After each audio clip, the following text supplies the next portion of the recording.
Sabi, pinaalis ka ng mama ni Aso. Tama, pinalis niya nga ako kagabi. Pero alam mo ba, tinakot siya ni Auntie Jade. Ang sabi, magpapakamatay siya. Tapos ang mama ni Aze, wala rin siya nagawa. Kaya yun, hindi niya ako mapaalis. Dahil sa'yo, kinalaban rin siya ni Auntie Jade? Sa tingin ko, ganun na nga. May nangyari na bang kakaiba? Ano ibig sabihin? Wala naman. Nakapagtataka. Sa pagkakakilala ko sa mama ni Aso, dapat gumawa na siya ng hakbang. Katulad na lang sa mga taong malalapit sa'yo. Yung mga kaibigan mo, si Xiaoyu. O kaya... Paano mangyayari yan? Hindi niya magagawa yan sa mga taong hindi niya kilala. At ano naman ang gagawin niya? Sanchay, hindi siya tinatakot kita. Pero nung naging kayo ni Aso, maraming mga bagay ang kailangan mong isakripisyo alang-alang sa inyo.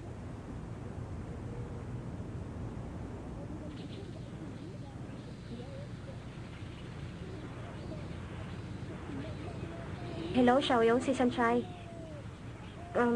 Kumusta ka na? Ano ibig mo sabihin? Anong dapat alam ko na? Wala akong alam. Ano ba yun?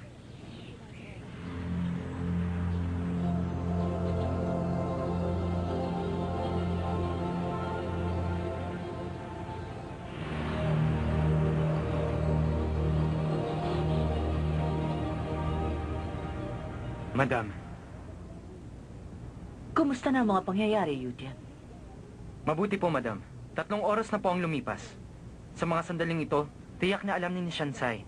Maring sa loob ng 1 oras, kakausapin niya kayo. Wala siyang karapatang makipag-usap sa akin. Nagkamali po ako. Paumanhin. Walang anuman. Salamat sa abala. Padalan mo ako dito ng tubig. Meron akong inaantay na bisita.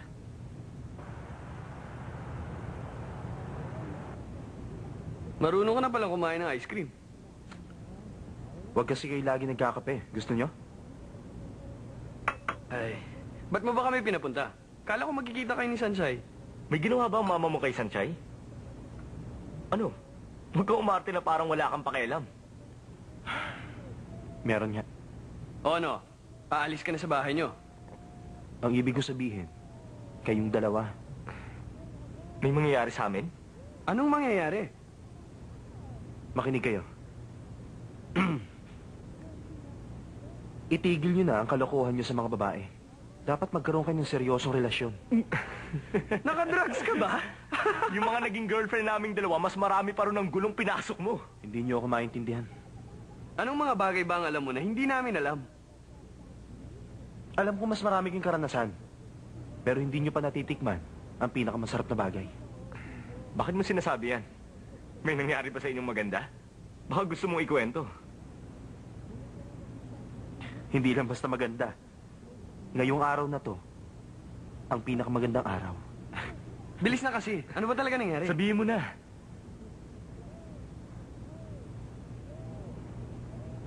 Ayoko sabihin. Baka mawala yung masarap na pakiramdam. Narito ba kami para panoorin ka kumain ng ice cream? Labo mo talaga? Hindi ko alam kung gaano nakalayo ang tinakbo ko, pero payapa ang isip ko. Naririnig ko lang ang tibok ng puso ko. Kanina lang hinalikan ko si Tommy, sir. Pero ngayon, patungo ako sa ibang daan.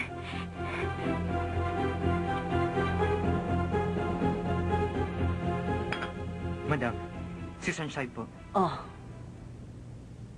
Mas maaga siya sa inaasahan ko. Ihanda mo na mga telephone numbers ngayon din. Walang problema. Narito na po lahat. Mabuti. Makakaalis ka na. Opo.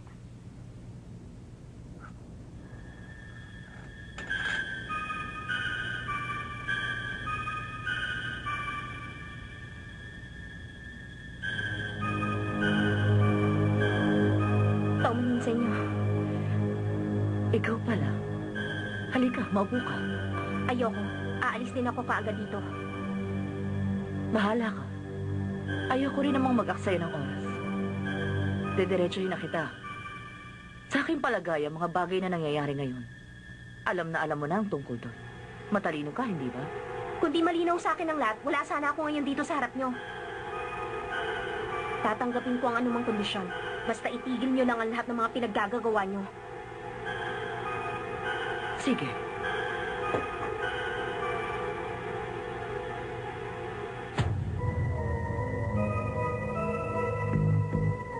Hello? Yes, President Lin? Ako si Dao Mingfong. Yung tungkol sa pinag-usapan natin. Tama, maaari mo bang i-cancel ang tungkol doon? Yung sinabi ko sa iyong paglipat sa isang empleyado mo? Salamat.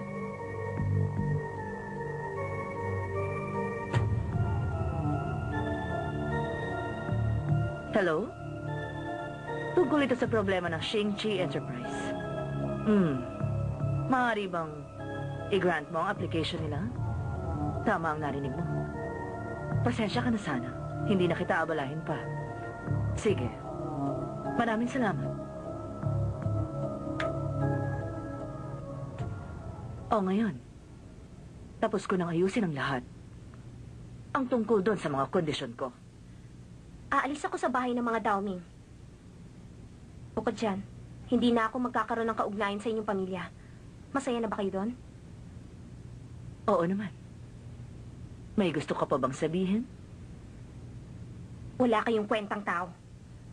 Maaaring sa aspeto ng negosyo kayo na ang pinakamayaman. Pero dito sa ating daigdig, may mas mahalaga pa kesa sa pera. Pero ginagamit nyo lang ang pera nyo para pigilan ng magandang bagay. Di hamak na mas masahol pa kayo sa daga.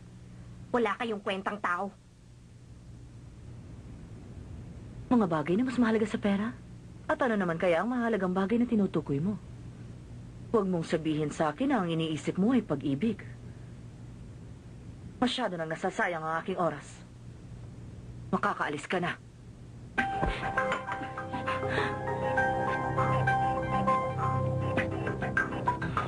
Wala na talaga kayong pag-asa.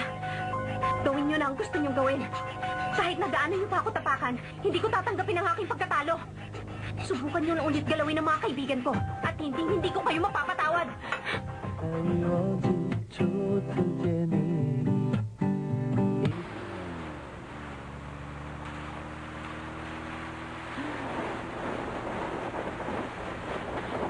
Sanjay, itabi mo!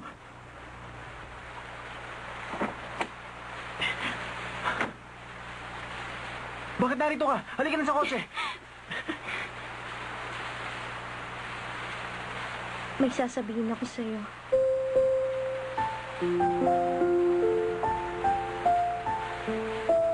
Kinakailangan ko ng lumayo.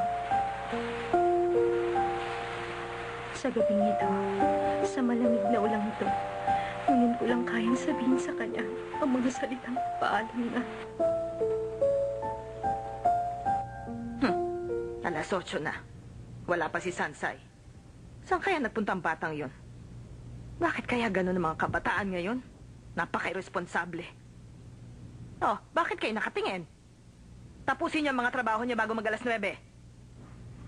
Nagpunta po si Shansai kaninang tanghali dito. Nagpunta siya kaninang tanghali at umalis na naman siya. Para nga po siya nagmamadali. Anong kailangan niyang ipagmadali?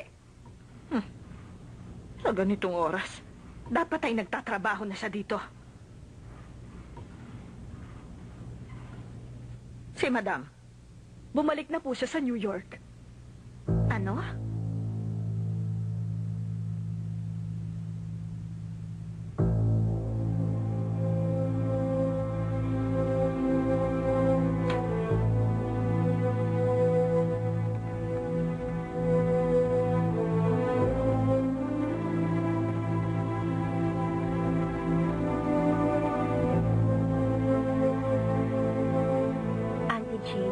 Lumipat na po ng tirahan ng mga magulang ko.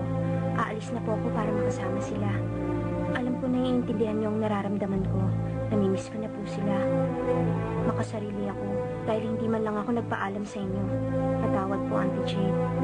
Salamat po sa malasakit niyo. Hindi ko po kayo malilimutan. Itinuring niyo po akong parang sarili niyong anak.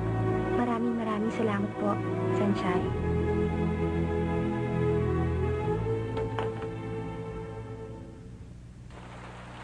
Ano ba sinasabi mo?